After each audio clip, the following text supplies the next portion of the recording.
నమస్తే అమ్మ. ఈరోజు మనము 8వ నంబర్ గురించి తెలుసుకుందాం అమ్మ. ఈ నంబరు ఈ మొత్తం 9 నంబర్‌లోనే చాలా ముఖ్యమైన నంబర్. చాలా ఇంపార్టెంట్ నంబర్ అమ్మ. ఈ నంబర్‌కి అధిపతి ఎవరంటే శనేశ్వరుడు. సో, ఈ శనేశ్వరుడు మనకు ఆస్ట్రాలజీ చార్ట్‌లో మనం చూసుకున్నట్లయితే శనేశ్వరుడు మకర లగ్నానికి, కుంభ లగ్నానికి అధిపతిగా వర్ణిస్తారమ్మ. ఈయన మకర లగ్నానికి, కుంభ లగ్నానికి అధిపతిగా ఉంటాడనమాట. చాలామంది 8 నంబర్‌లో పుట్టంగానే ఒక బాబు ఒక ఒక పేరెంట్స్‌కి ఒక బాబు 8 నంబర్‌లో పుట్టాడు అంటే వాళ్ళ పేరెంట్స్ భయపడుతుంటారనమాట. సో, మా బాబుకి కష్టాలొస్తాయి, కష్టపడాల్సి వస్తదని చెప్పి భయపడుతుంటారు. ముఖ్యంగా ఈ శనేశ్వరుడు అనంగానే 8వ నంబర్ అనంగానే బాగా భయభ్రాంతులకు గురవుతుంటారనమాట. నాకు ఏలినాటి శని వస్తుంది.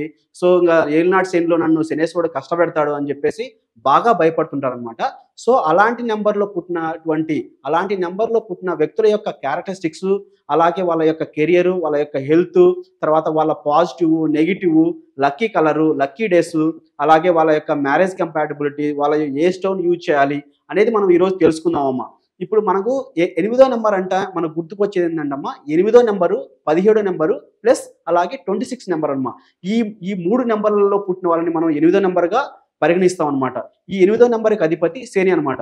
ఈ శని ఎలాంటి వాడంటే చాలా హార్డ్ వర్కింగ్. అంటే ఈ ఈ శని నంబర్‌లో పుట్టిన వాళ్ళు చాలా హార్డ్ వర్కింగ్ పీపుల్ అనమాట. వాళ్ళు ఏ పనిలో ఉన్నా, ఏ వృత్తి ఉద్యోగాల్లో ఉన్నా వాళ్ళు చాలా హార్డ్ వర్క్ చేస్తారు. గ్రౌండ్ వర్క్ నుంచి ఫ్లోర్ వర్క్ అంటే కింది నుంచి స్టార్ట్ చేసి పై వరకు అంచెలంచెలుగా ఎదుర్కొంటూ పోతారనమాట. అలాంటి వ్యక్తులు ఈ 8వ నంబర్ వ్యక్తులనమాట.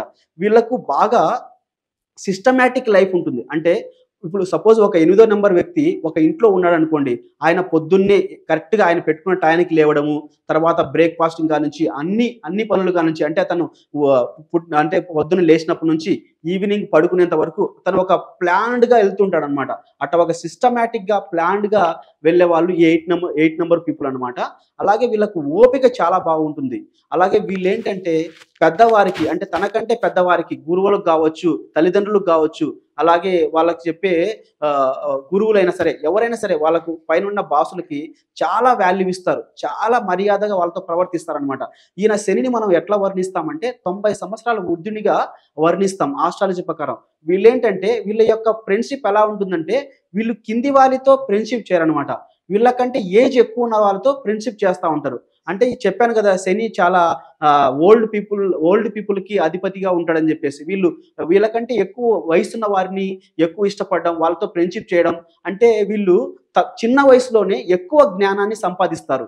అంటే అది వాళ్ళు పడే వృత్తి ఉద్యోగంలో కావచ్చు, బయట సమాజంలో కావచ్చు, ఎక్కడైనా సరే వీళ్ళు ఎక్కువ నాలెడ్జ్‌ని గెయిన్ చేస్తారనమాట. అలాంటి వాళ్ళతో ఫ్రెండ్‌షిప్ చేసి. వీళ్ళకు ఓపిక బాగుంటుందనమాట. అలాగే వీళ్ళేంటంటే హార్డ్ వర్కింగ్ పీపుల్ కాబట్టి వీళ్ళు కింది నుంచి పైకొచ్చి చాలా గొప్ప వ్యక్తులుగా ఎదుగుతారు. ఉదాహరణకు మనకు తెలిసిన రాజకీయ నాయకులు చాలా మంది 8 నంబర్‌లోనే పుట్టారమ్మా. ఉదాహరణకు ప్రెజెంట్ ఇప్పుడు సీఎం అయినటువంటి రేవంత్ రెడ్డి గారు కూడా 17 నంబర్‌లో పుట్టారు.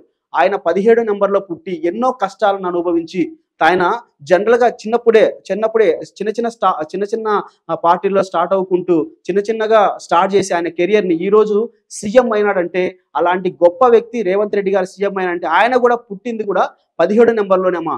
ఈ 8వ నంబర్‌లో పీపుల్స్ ఎలా ఉంటారంటే ప్రజలకి చాలా మేలు చేస్తారు. Hard working people. పేదలకి సహాయం చేస్తారు. పెద్దలకి గౌరవిస్తారు. సో, ఇలాంటి 17 నంబర్‌లో పుట్టిన వాళ్ళు అంటే 8వ నంబర్‌లో పుట్టిన వాళ్ళు చాలా మంది రాజకీయ నాయకులు ఉన్నారమ్మా. మన కేసీఆర్ కావచ్చు. కేసీఆర్ గారు కూడా ఈ 7 నంబర్‌లోనే పుట్టారు. అలాగే మనకి రాజశేఖర్ రెడ్డి గారు ఈ 7 నంబర్‌లోనే పుట్టారు. తర్వాత రేవంత్ రెడ్డి గారు ఈ 8వ నంబర్‌లోనే పుట్టారు. కేసీఆర్ గారు 8వ నంబర్‌లోనే, రాజశేఖర రెడ్డి గారు 8వ నంబర్‌లోనే. ఇలా రాజకీయ నాయకులంతా చాలా మంది 8వ నంబర్‌లో పుట్టిన వాళ్ళేనమ్మా. సో, వీళ్ళేంటంటే ప్రజలకు మేలు చేస్తారు. పేదలకు అండగా నిలబడతారనమాట. సో, ఇలాంటి క్యారెక్టరిస్టిక్స్ అనమాట ఈ 8వ నంబర్‌లో పుట్టిన వాళ్ళకి. అలాగే వీళ్ళ యొక్క కెరియర్‌ని మనం తీసుకున్నట్లయితే వీళ్ళ యొక్క పాజిటివ్ మనం తీసుకున్నట్లయితే హార్డ్ వర్క్ ఎక్కువ బాగా చేస్తారు. సింప్లిసిటీగా ఉంటారు. కష్టపడతారు. ఏదైనా స్పిరిచువాలిటీగా ఉంటారు. సో, ఈ యొక్క పాజిటివ్‌గా మనం తీసుకోవచ్చు. నెగెటివ్‌గా తీసుకున్నట్లయితే నెగెటివ్‌గా అంటే ఏముండదమ్మా. వీళ్ళు ఎక్కువ కష్టపడాల్సొస్తది. సపోజ్ ఇప్పుడు వీళ్ళు 100% కష్టపడారనుకోండి. వీళ్ళకొక 50% మాత్రమే రిజల్ట్ వస్తదనమాట. అంటే వీళ్ళు 100% రిజల్ట్ కోసము 200% కష్టపడాలనమాట. అంటే వీళ్ళకి లైఫ్‌లో ఏది అంత ఈజీగా రాదు. కష్టపడితేనే వీళ్ళకు రిజల్ట్ ఉంటుంది. సో అది కొంచెం నెగిటివ్‌గా చెప్పుకోవచ్చు అనమాట. మామూలుగా వీళ్ళ యొక్క కెరియర్ తీసుకున్నట్లయితే వీళ్ళు మామూలుగా జాబ్ చేసినట్లయితే టెక్నికల్ డిపార్ట్మెంట్‌లో, ఇంజినీరింగ్ డిపార్ట్మెంట్‌లో వీళ్ళకు బాగా కలిసి వస్తది. అలాగే ఏదైనా రాజకీయ నాయకులుగా కూడా బాగా ఎదగలుగుతారనమాట. ఒకవేళ వీళ్ళు బిజినెస్ చేసినట్లయితే marketing, trading and import and export, తర్వాత ఐరన్ రిలేటెడ్ బిజినెస్ ఏదైనా సరే, సిల్వర్ బిజినెస్ ఏదైనా సరే వీళ్ళకి బాగా కలిసొస్తదనమాట. ఐరన్ రిలేటెడ్ బిజినెస్ చేశారనుకోండి వీళ్ళు, ఇనుప వస్తువులకు సంబంధించిన బిజినెస్ ఏదైనా సరే ఎక్సలెంట్‌గా కలిసొస్తదనమాట. వీళ్ళు ఇంకా అలాగే వీళ్ళ యొక్క మామూలుగా హెల్త్ విషయానికొచ్చినట్టయితే వీళ్ళకు జనరల్‌గా ఏంటంటే కొంచెం ఎక్కువ హార్డ్ వర్క్ చేస్తారు, థింక్ చేస్తారు కాబట్టి వీళ్ళకు ఫ్రీక్వెంట్‌గా అంటే హెడేక్ వచ్చే అవకాశం ఉంది. లివర్ ఫంక్షన్ రిలేటెడ్ ప్రాబ్లమ్స్ వచ్చే అవకాశం ఉంది. బ్రెడ్ బ్లడ్ ప్రెషర్‌కి సంబంధించినవి వచ్చే అవకాశం ఉంది. అలాగే వీళ్ళకు ఓల్డ్ ఏజ్‌లో హార్ట్ రిలేటెడ్ ప్రాబ్లమ్స్ వచ్చే అవకాశం ఉందన్నమాట. ఇవి యొక్క హెల్త్‌కి సంబంధించింది. వీళ్ళ యొక్క లక్కీ కలర్‌ని మనం తీసుకున్నట్లయితే black colour and blue colour అన్నమాట. అంటే డార్క్ బ్లూ కలర్. ఈ 2 బాగా కలిసి వస్తాయన్నమాట. అలాగే grey colour and purple colour కూడా వీళ్ళకి బాగా కలిసి వస్తుంది. వీళ్ళ యొక్క కలర్స్ అవి లక్కీ కలర్స్. వీళ్ళ యొక్క లక్కీ నంబర్స్ మనం తీసుకున్నట్లయితే 5 నంబర్ బాగా కలిసి వస్తది. 6 నంబర్ బాగా కలిసి వస్తది. అలాగే వీళ్ళకి మీడియంగా కలిసి వచ్చేది 3 నంబరు మీడియంగా కలిసి వస్తది. ముఖ్యమైన లక్కీ నంబర్స్‌గా మనం చెప్పుకునేది 8, 5, 6 ముఖ్యమైన లక్కీ నంబర్స్‌గా మనం చెప్పుకుంటాం. లక్కీ డేస్ విషయానికి వచ్చినట్లయితే వీళ్ళకు శనివారం బాగా కలిసి వస్తది. వీళ్ళకు శుక్రవారం బాగా కలిసి వస్తది. అలాగే బుధవారం కూడా బాగా కలిసి వస్తదనమాట.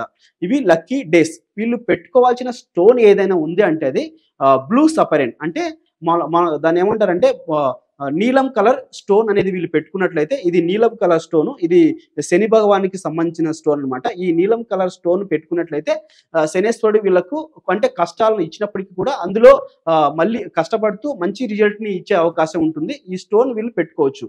తర్వాత ఇంకా నెక్స్ట్ మనం చూసుకున్నట్లయితే చివరిగా మ్యారేజ్ కంపాటబిలిటీ చూసుకున్నట్లయితే వీళ్ళు 8వ నంబర్ పీపుల్ అంటే 8, 17, 26 నంబర్‌లో పుట్టిన వీళ్ళు 5వ నంబర్ వారిని, 6వ నంబర్ వారిని మ్యారేజ్ చేసుకున్నట్లయితే 8వ నంబర్ అయినా పర్లేదు. 8, 5, 6 ఈ తేదీల్లో పుట్టిన వాళ్ళని వివాహం చేసుకున్నట్లయితే వీళ్ళకి లైఫ్‌లో చాలా బాగా కలిసొస్తుంది. ఎందుకంటే వీళ్ళ యొక్క 8కి 5, 6, 8 మిత్ర సంఖ్యలు కాబట్టి ఈ నంబర్‌లో వీళ్ళు వివాహం చేసుకున్నట్లయితే చాలా బాగా కలిసొస్తదనమాట. ఇది ఈ 8వ నంబర్‌లో పుట్టినటువంటి వ్యక్తుల యొక్క క్యారెక్టరిస్టిక్స్ కావచ్చు, వాళ్ళ యొక్క కెరియర్ కావచ్చు, హెల్త్ కావచ్చు, లక్కీ డేస్ కావచ్చు, లక్కీ కలర్ కావచ్చు, స్టోన్ కావచ్చు, ఇవన్నీ అనమాట. సో ఇది అనమాట. ఇన్ కేస్ ఏదైనా మీరు ఈ 8వ నంబర్‌లో పుట్టి ఉండి అంటే మీకు మీ పేరులో గాని మీ పేరులో ఏదైనా రాంగ్ నంబర్ ఉన్నట్లయితే అంటే మీరు ఎంత కష్టపడుతున్నా గాని రిజల్ట్ రాకుండా ఉంది అంటే అది మీ పేరులో రాంగ్ నంబర్ ఉంటుందన్నమాట. ఒక్కసారి మీ పేరుని సరి చేసుకొని చూడండి, అద్భుతాలు చూస్తారు. 8వ నంబర్ పీపుల్ కష్టపడితే ఎంత ఎత్తుకైనా ఎదుగుతారు. ఉదాహరణకు మన రేవంత్ రెడ్డి సీఎం గారు 17వ నంబర్‌లో పుట్టారు. 17 నంబర్ అంటే 8వ నంబరు, 8వ నంబర్‌లో పుట్టారు. ఆయన సీఎం అయ్యారు. సో ఏంటంటే వీళ్ళలో ఏదైనా సరే రాంగ్ నంబర్ ఉన్నట్లయితే వీళ్ళు ఎదిగే టైంలో ఎదగకోకుండా అంటే కష్టపడుతూ హార్డ్ వర్కింగ్ చేసినప్పటికీ రిజల్ట్ రాకుండా ఉంటారు. వాళ్ళు మీ పేరుని సరి చేసుకోండి. మీ లైఫ్ బాగుంటుంది. అందరికీ నమస్కారం. ఏదైనా సందేహాలు, సజెషన్లు ఉంటే నన్ను సంప్రదించొచ్చు. Thank you so much.